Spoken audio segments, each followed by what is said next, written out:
Our next story takes us to Bangalore, which continues to see the wettest September it's seen since all the way back in early 2010s. Heavy rain lashed Bengaluru, leaving city roads inundated once again.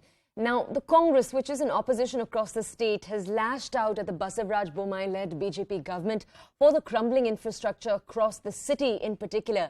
Heavy downpour has led to the overflowing of the Arikavati river, due to which you have a bridge in particular that's been broken.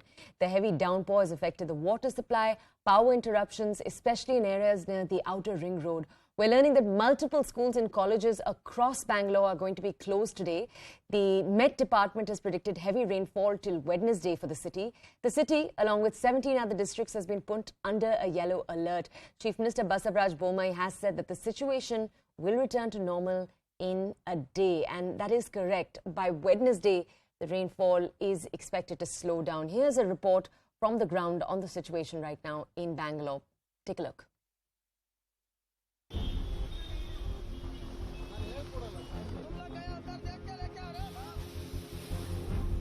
This is the IT city of India.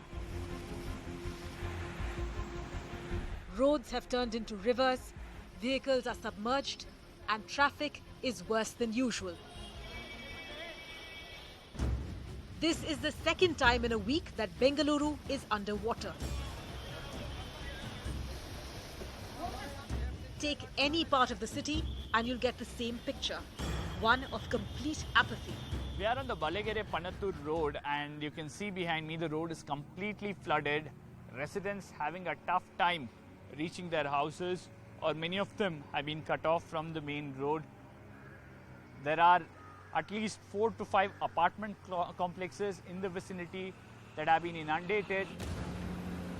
After heavy overnight rains, water in several lakes breached the boundaries and flowed into residential areas.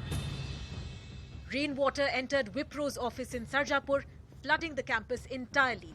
We are coming to you from Sarjapur Road outside the Wipro office. You can see the entire campus approach road has been inundated completely. This has also resulted in huge traffic snarls, almost a gridlock of sorts on Sarjapura Road, on Outer Ring Road once again. Even Vidhan Saudha wasn't spared. The state legislative building was left completely flooded. Inflatable boats had to be deployed in several neighborhoods to rescue stranded people. ಎಲ್ಲ ಸಮಸ್ಯೆಗಳನ್ನು ಚರ್ಚೆ ಮಾಡಿ ತೀರ್ಮಾನಗಳನ್ನು ಮಾಡಿ ಪರಿಹಾರ ಕೊಡೋದಕ್ಕೆ ಎಲ್ಲ ಅವರು ಕಾನ್ಫಿಡೆನ್ಸ್ ತೋರಿಸ್ತಾರೆ.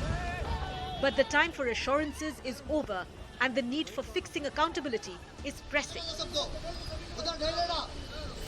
Bengaluru is the highest tax contributor in the country, yet all it takes is one spell of rain to sink the city. The question is, why should the citizens always get the short end of the stick?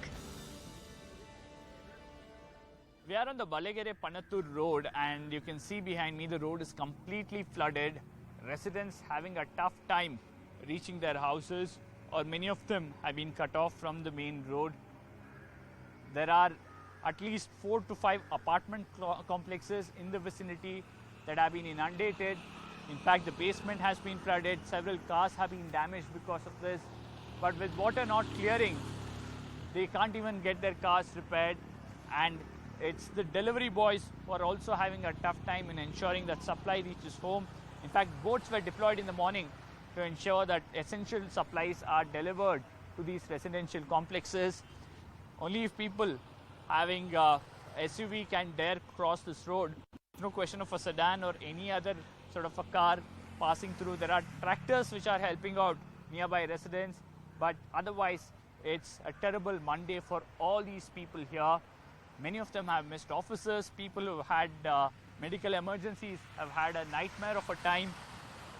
Students have missed their classes as well.